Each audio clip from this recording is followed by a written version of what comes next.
ለብልጽግና ምክር ቤት የቀረበ የሙስና ጥናታዊ ጽሁፍ የአገዛዙ የዝርፊያ ገመናዎች የሚል ፕሮግራም ነው ይዘን የቀረብነው። እንደምታስታውሱት ባለፈው ቅዳሜ የዚህ ክፍል ተደርጎ ሊቆጠር የሚችል ፕሮግራም አቅርበን ነበረ። የብልጽግና መግለጫ ከውስጣዊ መረጃዎች አንጻር ሲታይ የሚል ፕሮግራም ተነጋግረናል። እዛን ቀን የተናገርነው አብይ አህመድ ራሱ መግለጫውን ጽፎ እንዳወጣና የስብሰባው ተሳታፊዎች ለሻይ ወጥተው ልክ እንደማንኛውም ሰው ሚዲያ ላይ እንዳዩ ገልጠን ነበረ። እንግዲህ ያ መግለጫ ሲወጣ ስብሰባው እንዳልተጠናቀቀና የራሱን ሰዎች ልኮ ጉብኝት ላይ ያሉ የራሱን ሰዎች ልኮ ስብሰባ ገና አልተጠናቀቀም ትመለሳላችሁ ብሎ ለቅዳሜ እንደጠራቸው ተነጋግረን ነበር እዚህ። ስለዚህ ያ ቅዳሜ ሲጠሩ የቀረበውን ጽሁፍ ነው አሁን የምንነጋገረው። ከዛ የተላከ መረጃ ነው። ያ የባለፈው የብልጽግና ጉባኤ የተባለው ተሳታፊዎቹ ከየቦታው ተሰብስበው የገቡት የባለፈው ቅዳሜ ሳምንት ነው አዲስ አበባ የገቡት።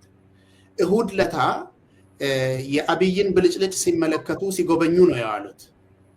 ሰኞ ሄደው ሁለት አብይ ያዘጋጃቸው ጽሁፎችን የታተመ ጽሁፍ፣ አንዱ በምርጫ ጉዳይ አንዱ ደግሞ ጂኦ ፖለቲካዊ ጉዳዮች በሚል የተዘጋጀ የጦርነት ሰነድ ነው የተቀበሉት። ፈርመው ነው የተቀበሉት። ስለዚህ ሰኞ ለታ እያነበቡ ነው የዋሉት። ማክሰኞና ረቡዕ የቡድን ምክክሮች ነው ሲያደርጉ የከረሙት። ሐሙስም እንደዚሁ ምክክር ላይ ነው ያሉት። አርብ ለታ ሞጁሎቹን መልሰው ቤተ መንግስት ነው የሄዱት። አሁን የምላችሁ ስብሰባ እና ምክክር ሲካሄድ የነበረው ብልጽግና ጽሕፈት ቤት ነው። ከዛ ባዶ እጃቸውን መጽሐፎቹን መልሰው አብይ ጋር ሄዱ። አብይ የሚነግራቸውን ነገር ሲነግራቸው ነው የዋለው ቀኑን ሙሉ አርብ ማለት። ስለዚህ እነሱ መግለጫም ሲወጣ ስብሰባ ጨርሰናል ብለው ለሌላ ጉብኝት ተለቀው ለመሄድ ሲዘጋጁ አይ አላለቀም ትመለሳላችሁ ተብለው ቅዳሜ ቀን እንዲመለሱ ነው የተደረገው። ስለዚህ ያ ቅዳሜ ባለፈው ቅዳሜ ማለት ነው የቀረበ ጽሁፍ ነው። ለስብሰባ ሲጠሩ የቀረበ ጽሁፍ ነው የምንነጋገረው ዛሬ። እነኚህ ጉዳዮችን ከኔ ጋር ለመነጋገር የቀረበው ባልደረባዬ ዶክተር ሚልኬሳ ሚደጋ ነው። ሚልኬሳ እንደምን ነህ? ሰላም፣ እንዴት ነህ ይታና? በጣም ጥሩ። በቀጥታ እስኪ ወደ አስተዋወቅነው ርዕስ ብንሄድ ይሻላል። እንግዲህ ኮቴሽን ውስጥ አስቀምጠናል ጥናታዊ ጽሁፍ የሚለውን ጉዳይ። ጥናቱ አንደኛ ማን እንዳጠናው፣ ይዘቱ ምን እንደሆነ ነው መጀመሪያ የምንነጋገረው። ማን አጠና፣ ይዘቱ ምንድን ነው? ከዛ በኋላ ደግሞ ዓላማዎቹ ምንድናቸው፣ እነማን አቀረቡት፣ ምን አይነት ንግግር ተካሄደ እዛ ላይ የሚለውን ነገር ያሰባሰብናቸውን መረጃዎች ናቸው የምናቀርብላችሁ። መጀመሪያ ሚልኬሳ ራሱን እጋብዛለሁ። እስኪ መጀመሪያ ይሄ ጥናታዊ ጽሁፍ የተባለው ነገር ኮቴሽን ውስጥ አስቀምጠነዋል። የቀረበው እና የተጠናው በማን ነው? መጀመሪያ ማን ነው አጥኚው? ከዛ በኋላ ደግሞ ምን ዘዴ ተጠቅመው ነው ያጠኑት? አሁን ጥናት ሲካሄድ ዘዴ ይኖረዋል። ሪሰርች ውስጥ የጥናት ዘዴ የምንለው ነገር አለ እና ምን አይነት ዘዴ ተጠቅመው ነው ያጠኑት? ምንድን ነው የሚለው ዶክመንቱ ራሱ ስለ አጠናን ዘዴ የሚለው ነገር አለ ወይ? ከዛ በመቀጠል ደግሞ እንግዲህ ያው ጥናቱ የቀረበው የመንግስትን ስልጣን በጉልበት ጨብጦ ባለ ቡድን የአገዛዝ ቡድን ስለሆነ ምን የመንግስታዊ ሴክተሮች ላይ ነው ያነጣጠረው የሚለውን መረጃ ሚልኬሳ እንዲያቀርብልን እሱን ራሱ ጋብዛለሁ። ሚልኬሳ። እሺ፣ አመሰግናለሁ። እንግዲህ ይሄ ጥናት ኮቴሽን ውስጥ የቀረበው ለብልጽግና ምክር ቤት ነው። ብልጽግና ምክር ቤት ማዕከላዊ ኮሚቴው ለአንድ ሳምንት ሌላ ሁለቱ ዶክመንቶች ላይ ተወያይቶ አቅጣጫ አጠቃላይ ከአብይ ወስደው ሳይበተኑ በፊት ተጠርቶ እንደገና የትም አትሄዱም ቆዩ የሚነገራቸው ነገር አለ ተብሎ ነው እንግዲህ የተጠሩት። በዛ መሰረት የሙስና ጥናት ተብለው የቀረበው አንደኛ ይሄንን ያካሄደው አካል ብሔራዊ ደህንነትና የብልጽግና ጽሕፈት ቤት ራሱ ነው። ጥናቱን ያጠናው ብሔራዊ ደህንነትና ብልጽግና ጽሕፈት ቤት ዋናው የብልጽግና ጽሕፈት ቤት ነው ይላል ዶክመንቱ።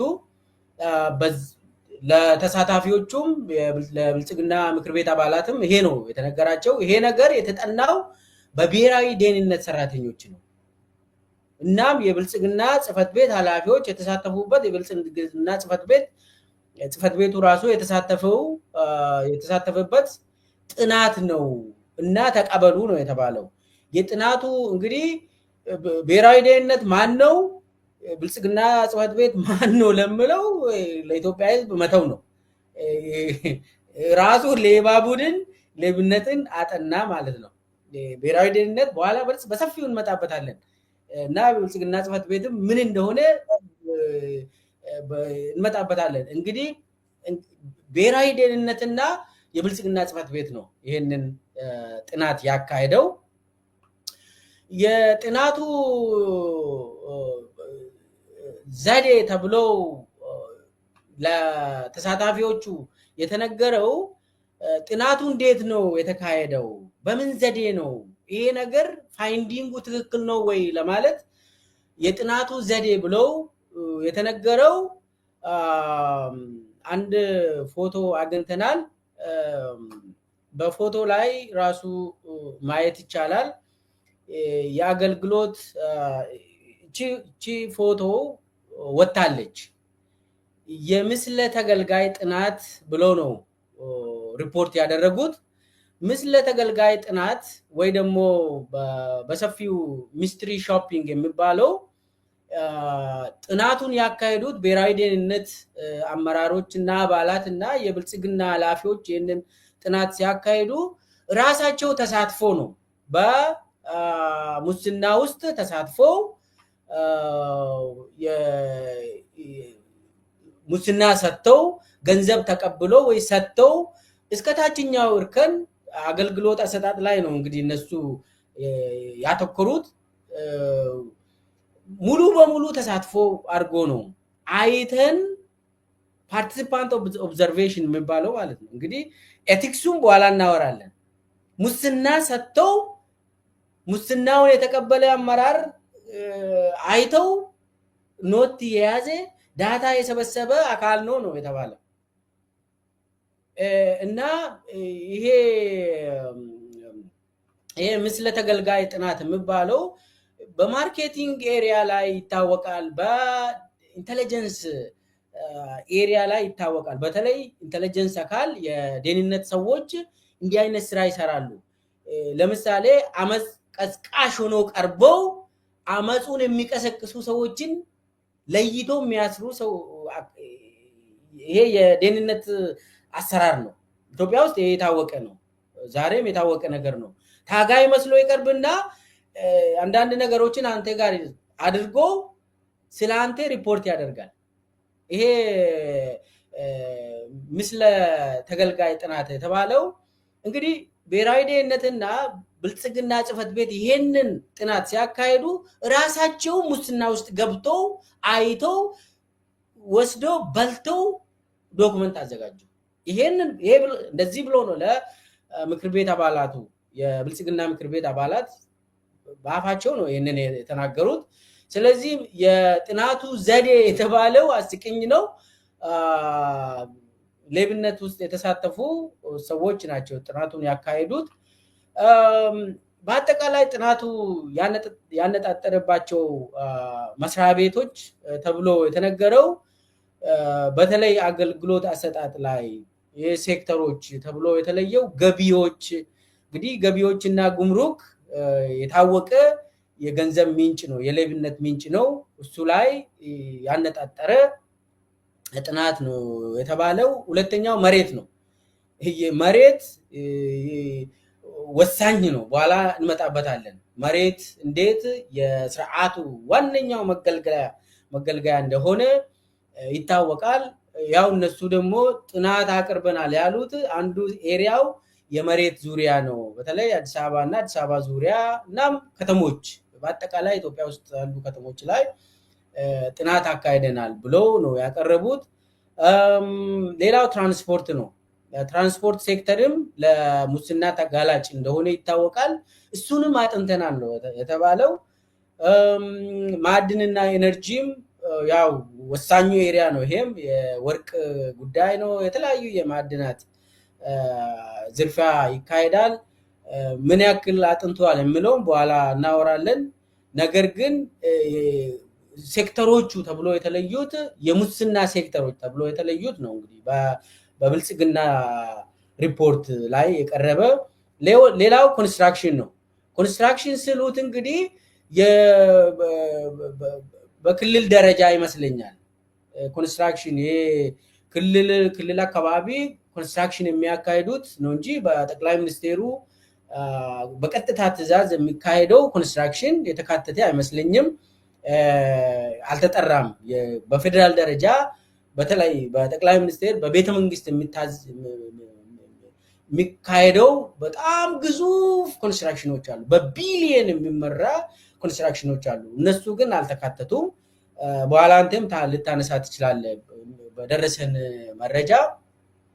እንግዲህ አጠቃላይ ጥናቱ አገልግሎት አሰጣጥ ላይ ብቻ ያነጣጠረ ይመስላል። እኔ እዚህ ላይ ላቁምና አንተ ቀጥልበት። መልካም። እንግዲህ በአጠቃላይ ጥናቱን ያጠናው በአጭሩ የስለላ መዋቅሩና የብልጽግና ጽሕፈት ቤት ነው። ሁለት መስሪያ ቤቶች ቢሆኑም ሰዎቹ ጓደኛሞች የሆኑ ናቸው። የሚታወቅ ነገር ነው። ጥናቱ የቀረበው ያው ምክር ቤቱ ለፓርቲው ምክር ቤት ነው። ምስለ ተገልጋይ የተባለው እንግዲህ ፓርቲሲፓንት ኦብዘርቬሽን ነው።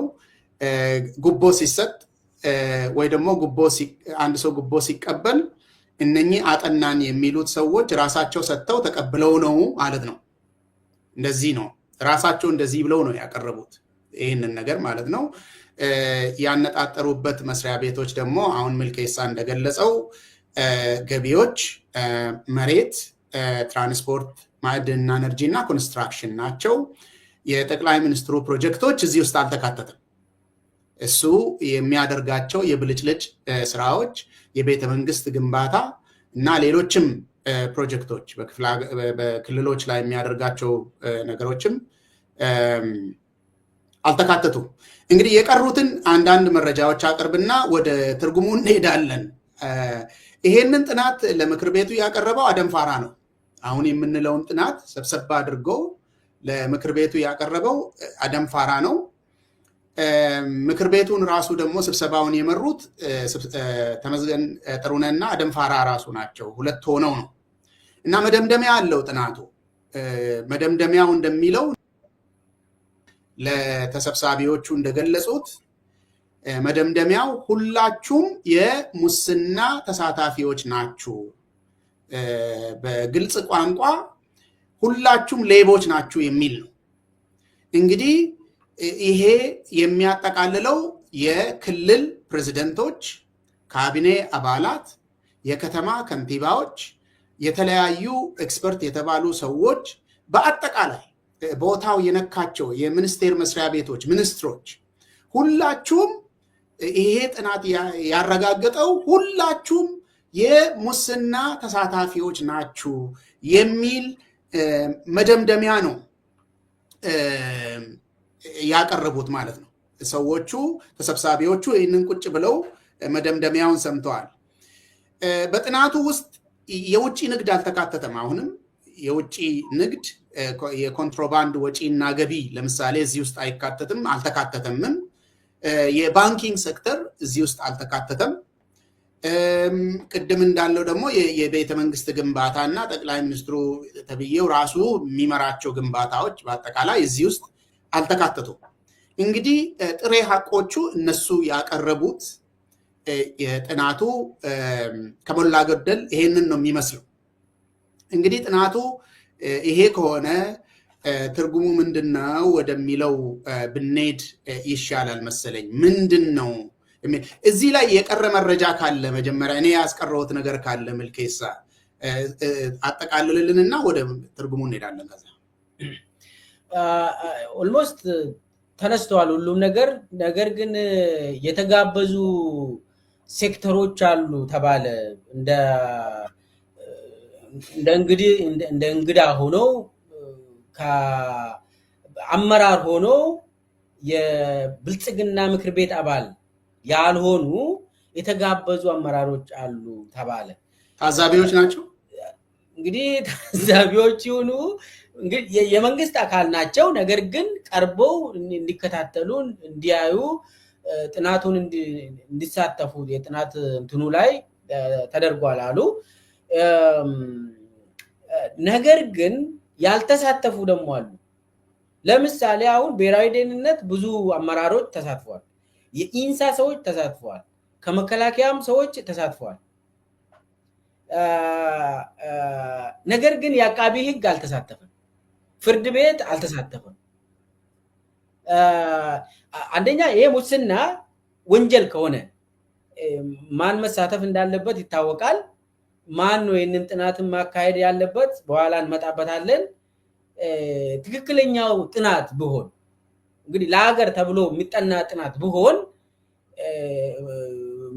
ጥናቱን ማካሄድ ያለበት አካል ወይ አቃቢ ህግ ወይ ፍርድ ቤት ወይ ሌላ አካል ነው የሚሆነው። ነገር ግን አልተሳተፉም። ባለን መረጃ አቃቢ ህግ አልተሳተፈም። ፍርድ ቤት እዛ አልደረሰም። መረጃውም የለውም። ይሄንን ለመጨመር ነው። በጣም ጥሩ።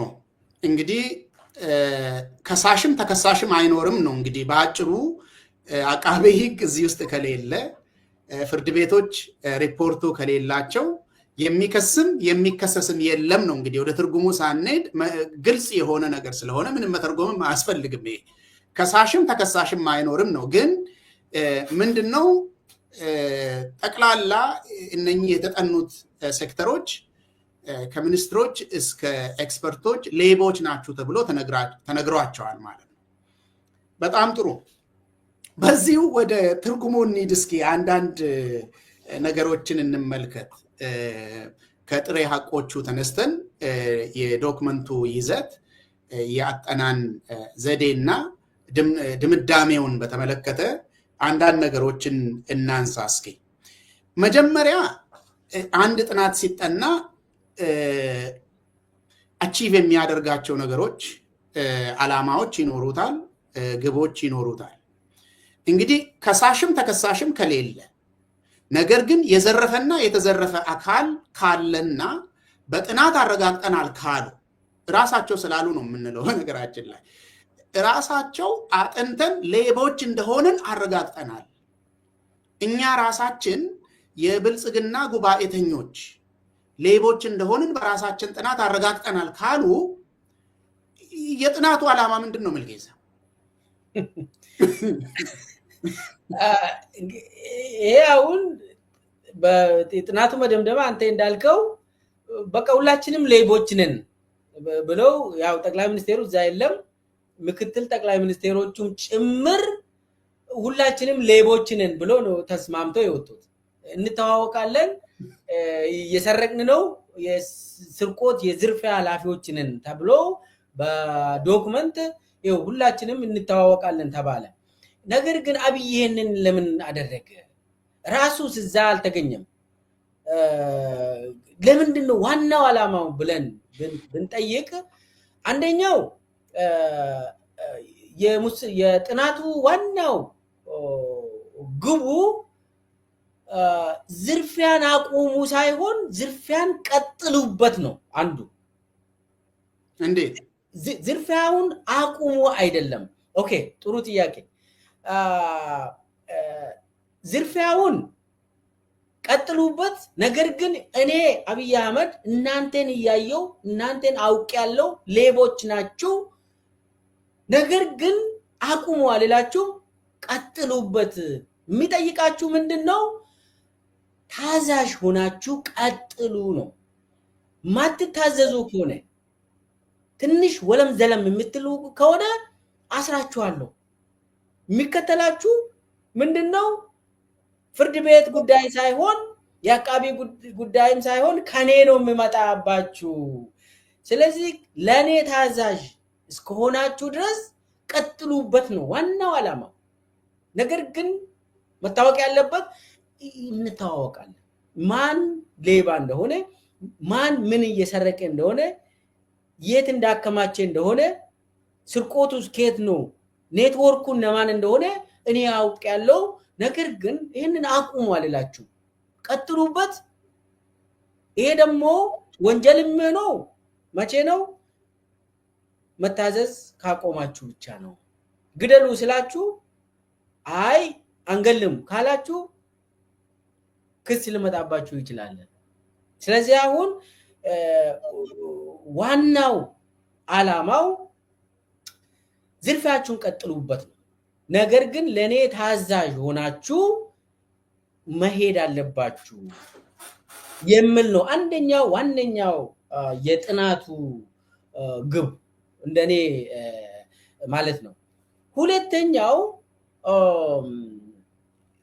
በመግለጫቸው ውስጥ ራሱ ውስጣችንን እናጸዳለን የሚል ነጥብ ተካቷል። ባለፈው መግለጫ ሲያወጡ መመከት፣ ማጽናትና ማጽዳት ራሳችንን እናጸዳለን ምናምን ብሎ ያወጡበት።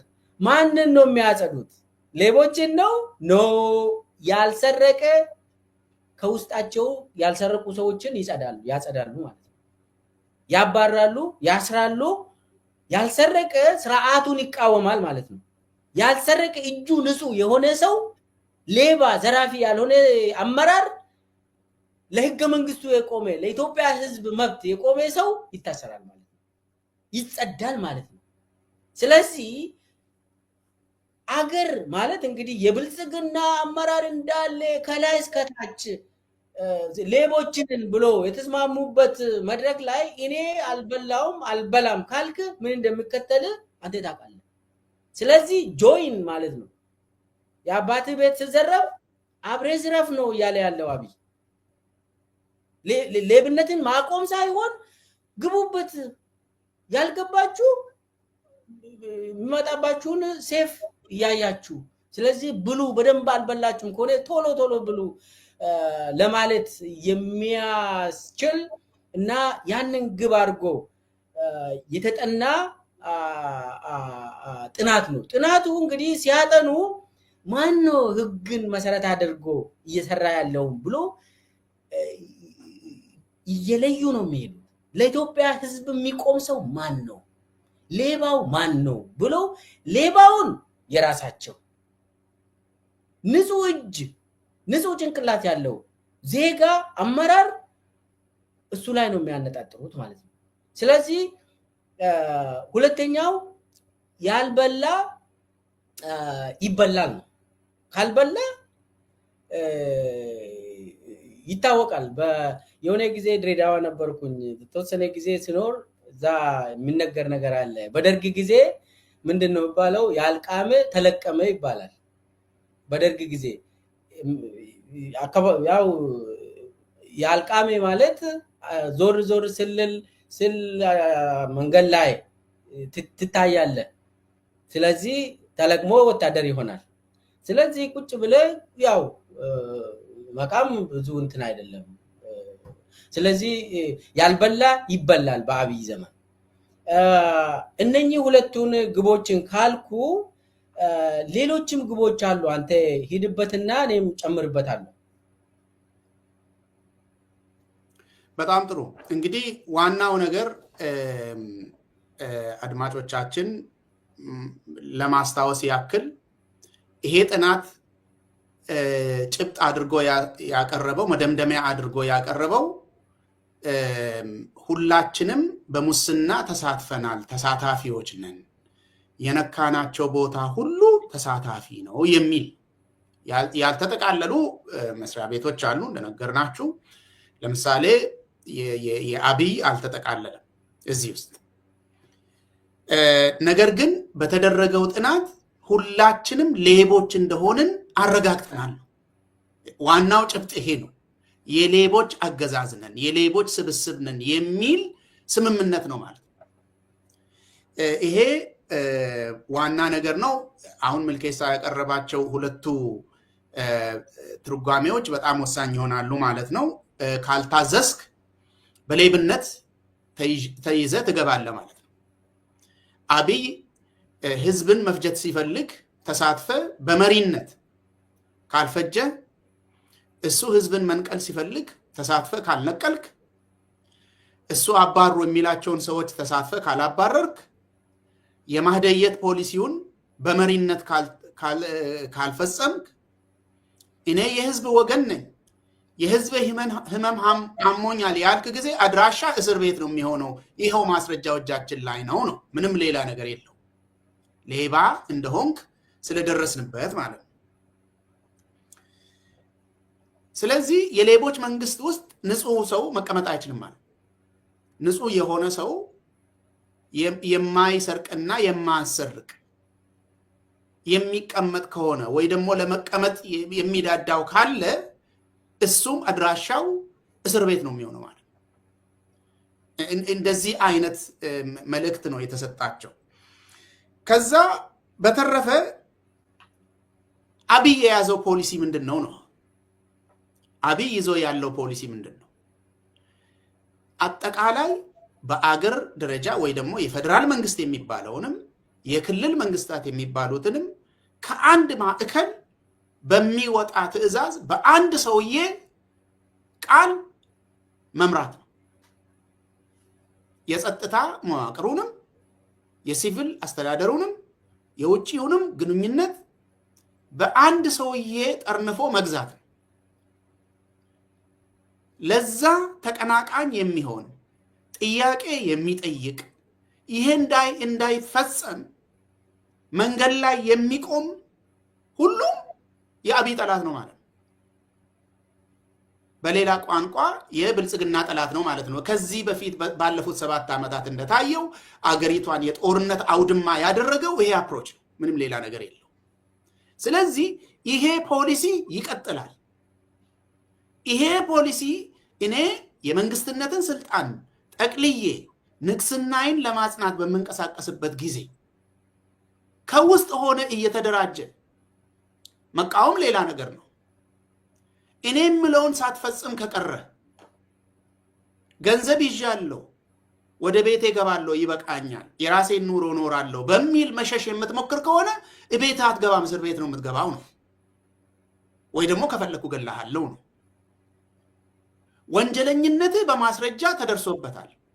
ነገር ግን አትከሰስም። የምትከሰሰው ወይ ደግሞ ወንጀለኛ የምትባለው ለኔ መታዘዝ ሲያቅት ነው የሚል። ስለዚህ ይሄንን የጭፍጨፋ ስርዓት፣ ህዝብን የማህደየት ፖሊሲ በርትታችሁ እኔ በፈለግኩት ልክ ስራ ላይ ማዋል ይገባችኋል ነው። ምንም ሌላ መልእክት የለውም። በተረፈ ሌላ ነጥብ አለ። ምንድነው?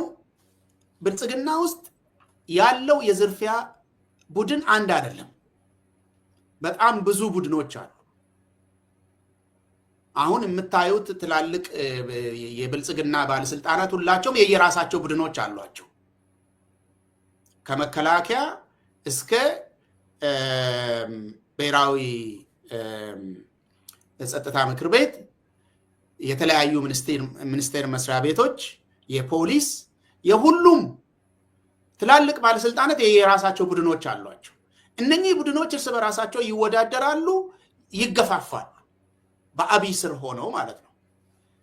አንዳንድ ጊዜ አንዳንዱ ገዝፎ ይወጣል፣ ኃይል ይኖረዋል፣ ሌላውን የመኮርኮም አቅም ያመጣል። አንዳንድ ጊዜ ቁመቱ እየረዘመ አብይንም የሚያስፈራራበት ጊዜ ይኖራል።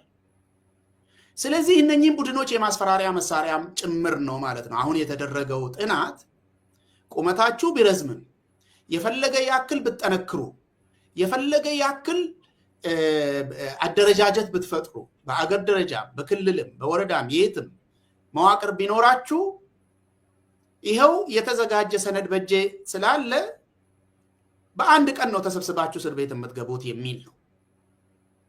መሪ ተመሪ ሳይባል አባል መሪ ሳይባል ሁላችሁም እኩል ሌቦች ስለሆናችሁ ይሄ ነው። ከዛ ውጪ እኔን የሚቆጣጠረኝ አንድም ሰው የለም ነው። ሌላው እኔ ተቆጣጣሪ ነኝ፣ የሌብነት አለቃ ነኝ። ታዬ የተናገረውን እዚህ ላይ ማስታወስ አስፈላጊ ነው።